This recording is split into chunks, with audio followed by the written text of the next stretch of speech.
Кыргыз Республикасынын президентинин Ысык Көл облусундагы ыйгарым укуктуу өкүлү Мирбек Кожоев Жетөгүз районунда болду. Анда Жетөгүз Жон Булак айылдарына таза суунун берилишиндеги маселелерди карады. Мындан сырткары райондогу Ак Кочкор айылындагы Сугат каналынын жазга даярдыгын көрдү.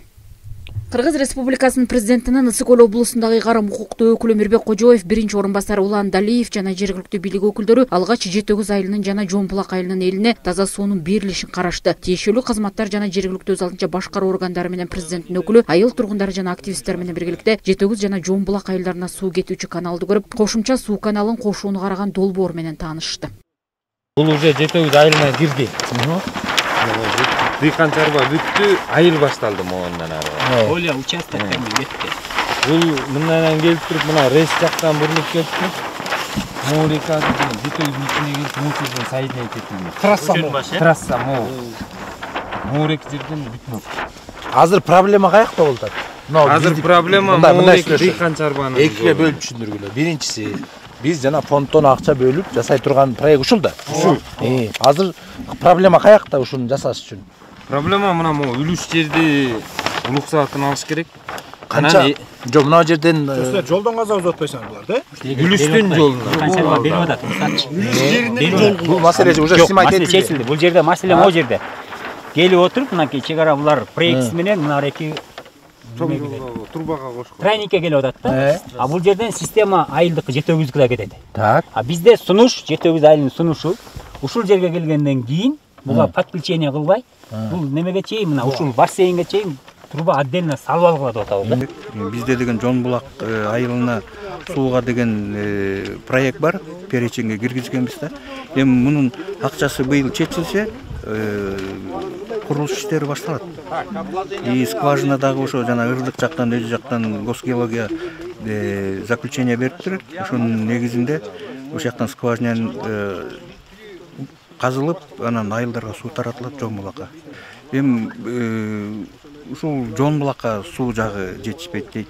Мурун илгери ушул жерден эле 3 айыл ичишчибиз дейт. Эми бизге тияка жаңы труба менен алып барсак жетпей калат деп атат да. Бирок Жон Булактын таза суусу деген уже переченге кирген да. Жетөгүз айылынын жана Жон Булак айылынын элин таза суу менен камсыз кылууда суу кетүүчү системанын эскилиги жеткендигине байланыштуу. Оңдоп түзөөдө, аны жаңыртууда долбоордо кетүүчү 1 миллион 400 миң сом чыгымды жергиликтүү бийликтин бюджетинен жасалса, бул каражатын жарымын Ысык Көлдө өнүктүрүү фондунун эсебинен бөлүнө тургандыгын билдирди. Облус башчысы тиешелүү тармактарга ишти тезден бүтүрүүгө тапшырма берди. Отасар, мына могу жерде, мына азыр жолдо келет көрдүңөр жарыктар да. Тетиги сууда. Мына ошолордун турбаларынан жарык кетип, утечка кетип, напор жок, давление жок, потеря болуп атат. А силер аналарды оңдошкону келбей элесиңер мисалы үчүн. Эч кандайчы анан келип талашып атасыңар. Onu жаңыртып алганыбыз эле оңдо. Болчу. Азыр киши көбөйдү, запас аз. Ал кезде жанагы Жетөгүз болуп отуруп, 2400 кишиге жаш кылып турму жерчи. Азыр 4000 киши эле Жетөгүз болуп атпайбы? Bizde azır Жетөгүз айылынын өзүндө эле 4300 тургунубуз бар. Анан бүгүнкү күнү азыркы системанын эскилиги жеткендиктен Жетөгүз менен Желөдөнүн ортосундагы системалар эскирип, суунун тешиктери көбөйгөндүктөн бизде суу жетпей аткандыктан эки айылдын суусу азыр Жон Булак айылына жаңы турбаны алып келип бизге кошкон аткан. Ошол жагын бүгүнкү күнү токтото туруп, өзүнчө көз карандысыз турбаны жаткызып алуу маселеси боюнча иш жүрүп атат. Биринчи башында биздин дыйкан чарбадан казып кетип аткан кезде проблемалар болду эле. Бүгүнкү күнү ал чечилди. Азыркы бизде чечилбей аткан проблема бул Жон Булактын өзүнүн коюп кете турган 2 километрден ашыгыраак жерге турбанын акчасы эле калып атат. Жетөгүзгө башында бул дыйкан чарбада болгон проблемалар. Ошол жерди казып кеткенде кандай болот дейт. Анан бүгүнкү күнү проектисин алмаштырып келип, ошо дыйкан чарбанын жолу менен алып кетүү жагы каралып, бүгүнкү күнү сүйлөшүүлөрдөн кийин ал проблема чечилди. Ал эми Жетөгүздүн турбасын алып келип кошууда Жетөгүз айылынын өзүнө жетпей аткан күнү дагы эле эртеңки күнү жаап салуу кандай бир себептер менен суу жетпей атса Жетөгүз айылы сууну басып салат да.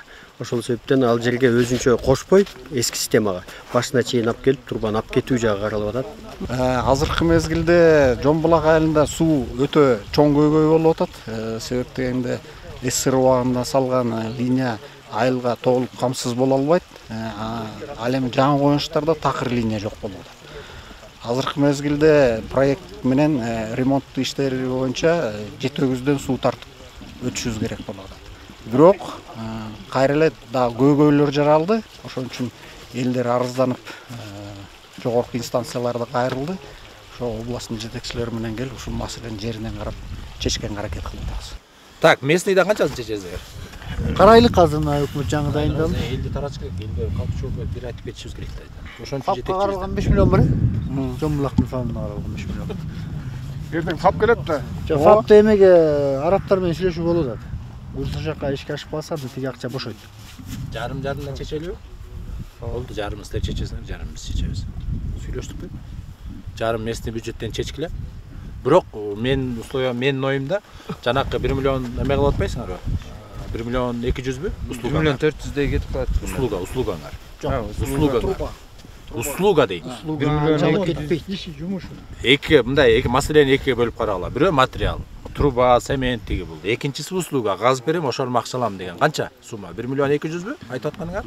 Услуга канча кетпейт, себеби биз жетегиз казабыз. Ошол эле жаткызат. Буга чейин уже тендер уже 1 миллион 200 өтүп атабы? Ошону менен сүйлөшкүлө дагы. Спонсорский кыласыңарбы? Же эме техникасын берсе, ГСМ куюп бересиңерби? Ошондон башка услугага ашырбагыла. Ошо менен эле бүтүргүлө ошол фирманы. Макулбу? Допровод 10% барбы, Доп 5% болсо 1 миллион 200 болсо дагы 50 миңдей бар экен. Дагы 100 литр 1 тонна 2 тонна май куйганга мүмкүнчүлүгүңөр бар экен. Ошо менен кылыла дагы, ошо менен бүтүргүлө дагы тендерде эзилип жүрбөй. Макулбу? Материалды сүйлөштүк, значит местный бюджет 50% чечесиңер, 50% булар чечип фонддон чечип берет.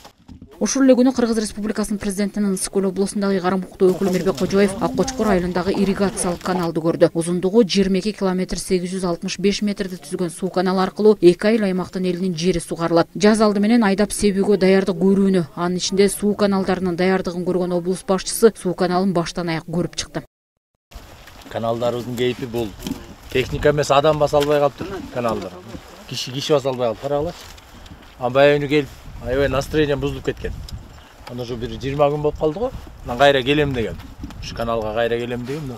Көрүп кичине көңүлүң ачылат. Бул жердин баары тазалап, буюрса техника киргенге даяр болуп калды. Жердин баарында эле ушинтип быйыл элге жакшыраак суу жеткизип берели. Элдер чыгып жардам берип атабы? Азыр ушул эң былтыркы аябай эң чоң көйгөй ушу каналда болду, Аккочкордо болду. Мындан ылдый, по-моему, 4 айлык өтө.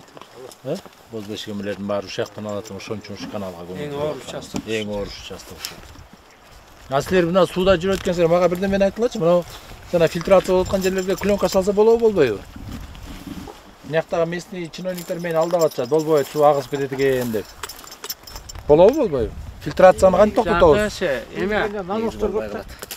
Наностор көп болуп болбой калат деп. Болбой калат да. Баа суунун көлөмү чоңураак болгондо түрүп кайра эметип берет. Мен мындай түшүндүрөйүн. Кармай туруңуз. Мына Моуреки мисалы чоң силер тазалап аткан канал. Туурабы? Анан буга келгенде мындан ары внутрихоз болуп кетип атат да. Внутрихоз анан аягына барып мындай поле болуп атса. Аккочкор айылынын башынан кеткен суу каналы аркылуу 4 айыл аймактын эгиндерин сугарып келишет. Өткөн жылкы суу тартыштыгында дал ушул каналдардын иштен чыгып калган учурлары байкалган. Кылган кызмат элден кайтпаса Кудайдан кайтат. Ошол. Өзгөчө мына эки суунун маселеси, суу, жол билесиңер. Каяка барат? Кудай буйрса Кудайдан кайтат. Ишиңерде ийгилик болсун, Ушу көрөлү деп өткөндө мен келем деп койдум эле, анан эч кимге ишенбей калдым, ошон үчүн өзүм көрүп жүрөм. Облус башчысы канал боюнча жазгы ыксыгатка даярдыктарды көрдүк. Каналдар 86-жылы курулгандан баштап баягы ремонт боло элек болчу. Ремонт оңдолор иштерин оңдогандан кийин кээ бир жерде баягы кешкалар жыгылганда габразды блоктор ошолорду түздөп кайра бетондоп сууну үнөмдүү пайдаланып элге берүү. 2 айыл өкмөттө суу ичет. 2 айыл өкмөт ичинде 4 айыл бар. Кайсы? Аккочкор айылы, Тилекмат айылы, Мундуз айылы, Агдөө айылы. Каналдын узундугу 22 км 865 метр. Жыгылган габразды блоктор ошолорду ремонттоп кайра түздөп, анан тамандары желген ошолорду кайра калыбына келтириштерди. Дыйкандарга суу тартыштыгын жаратпоо үчүн суу каналдын жарактан чыккан жерин оңдоо тапшырмасын берди. Буга чейин облус башчысы башка райондордогу сугат каналдарынын акыбалынан кабар алган эле. Башкы максат айыл чарбасында сугат маселесине азыртадан даярдык көрүү болуп саналат. Салтанат Керимкул кызы, Нурдин Урманбетов, Жети Өгүз районунан.